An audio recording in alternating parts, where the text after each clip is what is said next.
इंसान करना तो बहुत कुछ चाहता है, लेकिन अपने आलस्य के कारण कुछ कर ही नहीं पाता। ऐसे बहुत से लोग हैं जो बड़े बड़े सपने देखते हैं, लेकिन जब उन्हें पूरा करने की बारी आती है तब उन्हें आलस आने लगता है। काम करने का मन ही नहीं करता, और यदि काम करने का मन करता भी है तो आलस्य के कारण लोग अपना पूरा ध्यान काम पर नहीं लगा पाते और ऐसा सोचते हैं कि कब ये काम जल्द से जल्द पूरा हो और उन्हें आराम करने को मिले। दोस्तों, यदि आप जीवन में कुछ कर दिखाना चाहते हैं, बड़ा बनना चाहते हैं, खूब सारे पैसे कमाना चाहते हैं, तो आपको अपने आलस्य को त्यागना ही होगा। एक आलसी इंसान कभी भी अपने जीवन में सफल नहीं हो सकता। यदि आप में आलस्य भरा पड़ा है तो आप कुछ ना करिए, बस इस बहुत कहानी को ध्यान से सुन लीजिए। आपको समझ आ जाएगा कि आलस्य का क्या दुष्परिणाम होता है। एक समय की बात है, एक नगर में एक धनी सेठ रहा करता था। उसका एक पुत्र था। उस पुत्र के अलावा उसका कोई भी नहीं था। इकलौती संतान होने के कारण पिता ने उसे बहुत ही लाड़ प्यार से पाला था, जिस कारण पुत्र पूरी तरह से पिता पर ही निर्भर हो गया था। शुरू से उसने कुछ भी नहीं सीखा। सेठ को ये आभास ही नहीं था कि एक दिन सभी की तरह उसकी भी मृत्यु हो जाएगी, और एक दिन ऐसा ही हुआ। सेठ बुरी तरह से बीमार हो गया। जब उसे लगा कि वो मृत्यु को प्राप्त होने वाला है तो उसने अपने पुत्र को बुलाया और अपने पुत्र से कहा, बेटा, मैं सोचता था कि अभी तो मैं बहुत जी लूंगा, लेकिन मुझे नहीं पता था कि मेरी मृत्यु का समय इतनी जल्दी आ जाएगा। मैं तुम्हारे लिए बहुत चिंतित हूँ। तुमने कुछ ज्यादा सीखा भी नहीं है, इसलिए मेरी एक बात हमेशा ध्यान रखना कि तुम हमेशा अपनी समझ से कार्य करना, दूसरों पर निर्भर मत रहना। दूसरों की हर बात मानना जरूरी नहीं है। अगर तुम्हें कोई बात गलत लगती है तो उसे अस्वीकार कर देना। ये कहकर पिता मृत्यु को प्राप्त हो गए। पुत्र युवा था। उसने अपने पिता के सभी व्यापार को संभाल लिया, लेकिन धीरे धीरे उसे व्यापार में नुकसान होने लगा। उसे समझ नहीं आ रहा था कि इसका कारण क्या है। एक साल के अंदर ही वो कर्ज में डूब गया। जब वो हर तरफ से निराश हो गया, तब उसने अपनी समस्या का समाधान निकालने के लिए ज्ञानियों द्वारा बताए गए सभी उपाय किए। उसने यज्ञ हवन किए, मंदिरों में दान दक्षिणा दी, लोगों को दान दिया, और जो उपाय बताए गए थे उसने सभी रीत रिवाज पूरे किए। जब वो ऐसा कर रहा था तभी उसी महीने उसे कुछ लाभ हुआ और उसे लगा कि ये सब करने से ही उसे लाभ हो रहा है। तब उसने लगातार यज्ञ हवन करना शुरू कर दिया। अब उसका सारा दिन इन्हीं कार्यों में जाता और इधर उसका पूरी तरह से व्यापार बर्बाद होने लगा था। कुछ ही महीनों में उसकी सारी संपत्ति नीलाम हो गई। कुल मिलाकर उसके पास थोड़ा ही धन बचा था। उसे समझ नहीं आ रहा था कि उसके साथ ये सब क्यों हो रहा है। वो सोचने लगा कि उसने भी तो वैसे ही व्यापार किया था जैसा कि सभी करते हैं। उन सभी को लाभ हो रहा है, तो फिर मुझे ही क्यों हानि हो रही है। इस संबंध में उसने एक ज्ञानी व्यक्ति से बातचीत की और पूछा, जब व्यापार में सभी को लाभ हो रहा है तो मुझे हानि क्यों हो रही है। फिर उस ज्ञानी व्यक्ति ने कहा, ये सब तुम्हारे पिछले जन्म के कर्मों का नतीजा है। तुमने अपने पिछले जन्म में बहुत लोगों की संपत्ति को छीना था, लूटा था, इसी कारण तुमसे सब कुछ छीन लिया गया है। ये सब तुम्हारे पूर्व जन्मों के कर्मों का नतीजा है। तुम्हें ये तो भुगतना ही पड़ेगा। ज्ञानी द्वारा ये बात सुनकर वो व्यक्ति पूरी तरह से टूट गया और उसने सोचा कि अब कुछ हो ही नहीं सकता। कर्म ही ऐसे किए हैं तो भुगतना तो पड़ेगा ही। ये सोचकर उसने घर छोड़ दिया। उसके बाद वो दूसरे गांव में जाकर बस गया। उसने सोचा कि व्यापार में तो नुकसान हो रहा था, तो क्यों ना जमीन लेकर खेती की जाए। ये सोचकर वहां उसने कुछ जमीन खरीदी और उस पर खेती करने का विचार बना लिया। लेकिन उसे खेती करनी भी नहीं आती थी, इसलिए उसने कुछ लोगों को पकड़ा और उन्हें कुछ पैसे देकर उनसे अपने खेतों में बीजों को डलवाया और उनसे कहा कि इन बीजों की देखरेख करना और फसल अच्छी होनी चाहिए। समय बीता, धीरे धीरे फसल बड़ी हुई और फसल पकने का समय आ गया। उसने अपने खेतों पर जाकर देखा तो दंग रह गया। पास के खेतों में खूब अच्छी फसल लहरा रही थी, जबकि उसके खेतों में फसल टिक ही नहीं रही थी। लगभग आधी फसल उसकी खराब हो गई थी। बहुत सारे बीज तो जमीन से बाहर ही नहीं आए थे। वो गहरी निराशा में चला गया। उसने सोचा कि पूर्व जन्म के कर्म मेरा पीछा नहीं छोड़ेंगे। मैं कभी कुछ नहीं कर सकता। मैं कुछ भी करूं सब कुछ मुझसे छीन लिया जाएगा। पता नहीं क्यों मैंने पिछले जन्म में लोगों की संपत्ति छीनी थी। कब तक मैं यहाँ सहता रहूंगा। फसल को काटने का समय आ गया था, लेकिन उसके पास अब पैसे ही नहीं थे कि वो किसी को पैसे देकर अपनी फसल को कटवा सके। उसने कई लोगों से विनती की कि उसकी फसल कटवा दे, वो पैसे बाद में दे देगा, लेकिन कोई भी तैयार नहीं था। उसने कहा कि मेरे पास थोड़े पैसे हैं, अभी वो उनको ले ले और बाकी फसल कटने के बाद दे दूंगा। लेकिन इस बात पर भी कोई तैयार नहीं हुआ। उसे लगा कि उसकी फसल खड़ी की खड़ी ही बर्बाद हो जाएगी। उसने सोचा कि उसे अपने पिछले जन्म के कर्मों को सुधारने के लिए कुछ करना ही पड़ेगा, अन्यथा वो हमेशा बर्बाद ही होता रहेगा। इसी चिंता में वो अपने घर के अंदर इधर से उधर टहल रहा था। तभी उसके दरवाजे पर एक भिक्षु आ जाते हैं और भिक्षा की याचना करते हैं।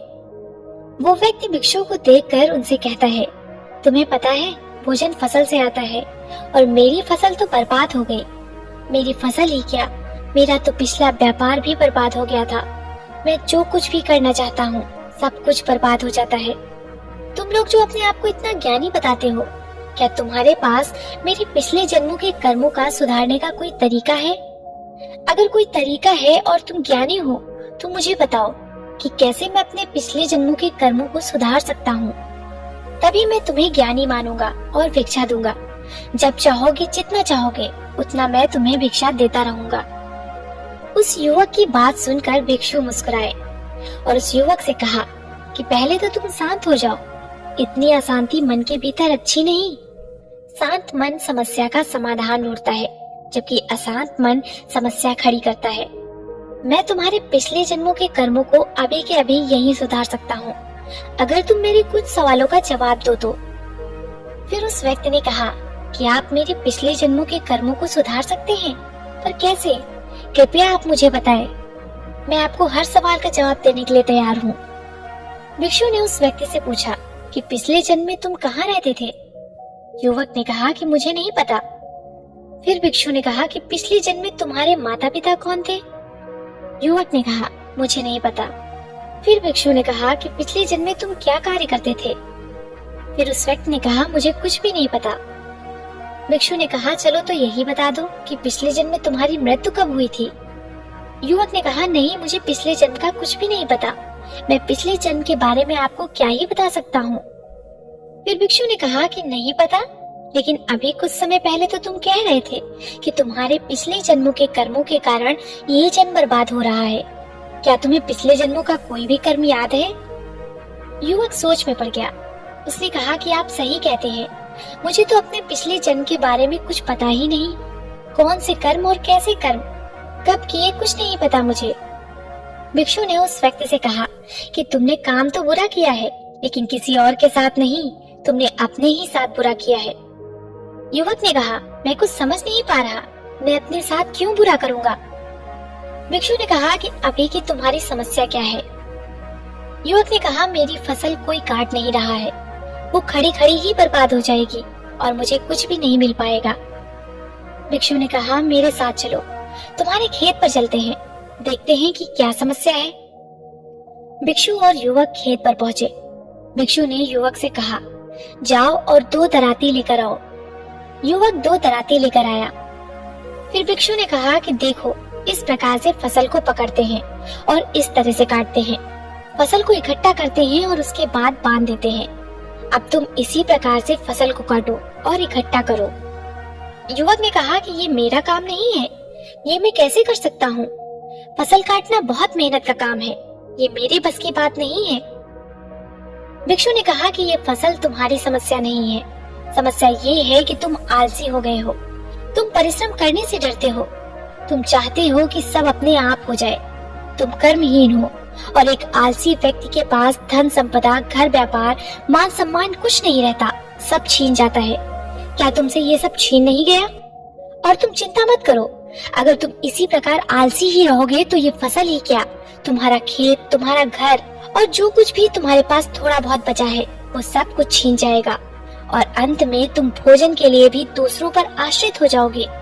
तुम कहते हो तुम्हारे पूर्व जन्मों के कर्म बुरे हैं, लेकिन मैं तुम्हें बताता हूँ कि पिछले जन्मों के कर्म तुम्हारे लिए बहुत अच्छे हैं। तुम जिनका तुम्हें ज्ञान भी नहीं है। तुम्हारे इसी जन्म के कर्म बुरे हैं। आलस्य भी एक कर्म है। जब तक तुम बुरे कर्म करते रहोगे तब तक तुम ऐसे ही पतन की ओर बढ़ते रहोगे। युवक ने कहा, मैं आलसी नहीं हूँ, आप गलत बोल रहे हैं। फिर भिक्षु ने उस व्यक्ति से कहा कि कोई भी आलसी व्यक्ति ये मानने के लिए तैयार नहीं होता कि वो आलसी है, जैसा कि तुम नहीं मानोगे कि तुम आलसी हो। युवक ने कहा कि आप मुझे मेरे पूर्व जन्म के कर्मों से छुटकारा दिलाने की बात कर रहे थे, फिर यहाँ आलस की बात कहाँ से आ गई? भिक्षु ने कहा कि ठीक है, मैं तुम्हें तुम्हारे पूर्व जन्मों के कर्मों से छुटकारा दिला सकता हूँ, लेकिन इसके लिए तुम्हें मेरा एक कार्य करना होगा। अगर ये कार्य तुमने ठीक से कर लिया तो तुम्हें तुम्हारे पूर्व जन्म के कर्मों से मुक्त कर दूंगा। युवक ने कहा कि बताइए मुझे क्या करना है, मैं अवश्य कर लूंगा। भिक्षु ने उस व्यक्ति से कहा, देख लो तुम आलसी हो, शायद तुम न कर सको, फिर मुझे मत कहना। युवक ने कहा, हाँ बताइए मुझे, मैं करके दिखाऊंगा। भिक्षु ने कहा, ठीक है, तुम्हें अपनी फसल काटनी है, उसके बाद एक नई फसल लगानी है, खुद अपने हाथों से लगानी है, उसकी देखरेख भी तुम्हें ही करनी है, और 4 माह बाद मैं वापस आऊंगा, और अगर वो फसल बाकी किसानों की फसल से अच्छी हुई तो मैं तुम्हें तुम्हारे पूर्व जन्मों के कर्मों से मुक्त कर दूंगा। ये कहकर भिक्षु वहाँ से चले गए। युवक को आलस्य वाली बात चुभ गई थी। उसने 3 दिन में अपनी फसल पूरी काट दी। उसने नहीं देखा कि कोई क्या कहेगा, वो बस अपने काम में लगा रहा। उसने एक नई फसल उगाई। उसे फसल लगानी आती ही नहीं थी। तब उसने दूसरे किसानों से इस बारे में सहायता ली, और ये जानकर कि फसल कैसे लगाई जाती है, उसने भी फसल लगाई और उसने अपनी फसल की पूरी देखभाल की। जब फसल तैयार हो गई तब उसे अपनी आंखों पर विश्वास ही नहीं हुआ। उसकी फसल उस गांव में सबसे अच्छी हुई थी। 4 महीने बाद भिक्षु वापस उस युवक के पास आया। भिक्षु को देखते ही युवक भिक्षु के चरणों में गिर गया और कहा, आप सही कहते थे, मैं आलसी ही था। मैं हमेशा दूसरों पर निर्भर रहता था। मैं चाहता था कि मेरे काम अपने आप होते रहें। मैं सोचता था कि लोग क्या कहेंगे अगर मैं कुछ छोटा मोटा काम करूंगा, लेकिन अब मैं आलसी नहीं हूँ। आप देखो मेरी फसल, मेरी मेहनत को देखो। मेरी फसल गांव में सबसे अच्छी हुई है और ये पूरी मेरी ही मेहनत है। फिर भिक्षु ने उस व्यक्ति से कहा, तो क्या अब मैं तुम्हें तुम्हारे पूर्वजन्म के कर्मों से मुक्त कर दूं?